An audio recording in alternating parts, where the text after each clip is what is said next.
উপস্থিত হয়েছেন মাননীয় উপদেষ্টা মহোদয় ডক্টর আসিফ নজরুল। আমরা তাকে জেলা পরিষদ অডিটোরিয়ামে স্বাগত জানাই। আর 19 জানুয়ারি 2026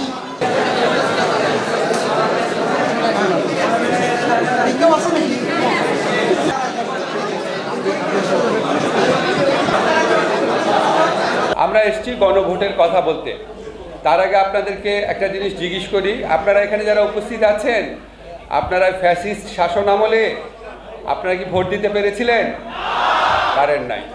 এই বেদনা অত্যন্ত দৃঢ়ভাবে আমাদের অনেক মনে আছে। গত 3টা ইলেকশনে 15টা বছর ফ্যাসিস্ট সরকার কাউকে ভোট দিতে দেয় নাই।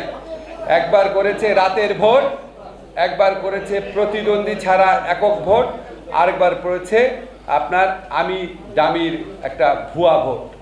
বাংলাদেশের মানুষকে 15 বছর যাবৎ ভোটাধিকার থেকে বঞ্চিত রেখে নিজেরা নিজেদেরকে ইলেক্টেড ঘোষণা করে বাংলাদেশের মানুষের উপর নির্মম নির্যাতন চালিয়ে দেশকে অন্য দেশের কাছে বিক্রি করে দিয়ে তারা অবৈধভাবে ক্ষমতা ভোগ করেছিল।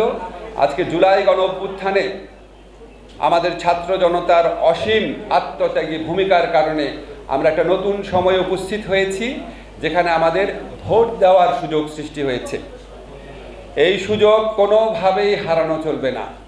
ভোট দেওয়া মানে হচ্ছে আপনার সরকার আপনি নির্ধারণ করবেন, আপনার জনপ্রতিনিধি কে হবে, কে সংসদে গিয়ে আপনার কথা বলবে, সেটা আপনি ঠিক করবেন। এটা আগে ঠিক করতো শেখ হাসিনা একজন ব্যক্তি, এখন বাংলাদেশের 18 কোটি মানুষ সেটা ঠিক করবে। ঠিক আছে? কাজেই আমরা অসাধারণ একটা নির্বাচন অনুষ্ঠান করার চেষ্টা করব। আমরা জাতীয় সংসদ নির্বাচনে যেই প্রার্থীকে আমাদের মনে চায়, যাকে ইচ্ছা আমরা ভোট দিব। কিন্তু আমরা ভোট দেওয়ার সময় খেয়াল রাখবো অন্যকে আমরা ডিস্টার্ব করব না, অন্যের ভোট দেওয়ার অধিকারকে কোনোভাবেই ক্ষুণ্ণ করব না।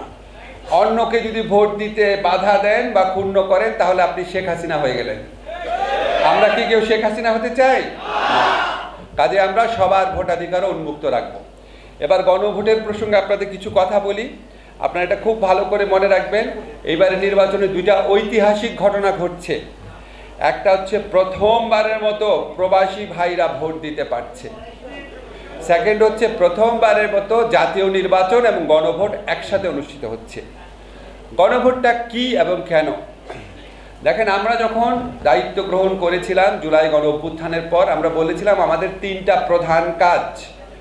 একটা হচ্ছে সংস্কার, একটা হচ্ছে বিচার, গণহত্যাকারীদের বিচার, আর একটা হচ্ছে নির্বাচন। এখন সংস্কার মানে কি? সংস্কার মানে হচ্ছে এমন একটা সিস্টেম দেশের মধ্যে ছিল যেই সিস্টেমের মাধ্যমে আয়নাঘর সৃষ্টি করা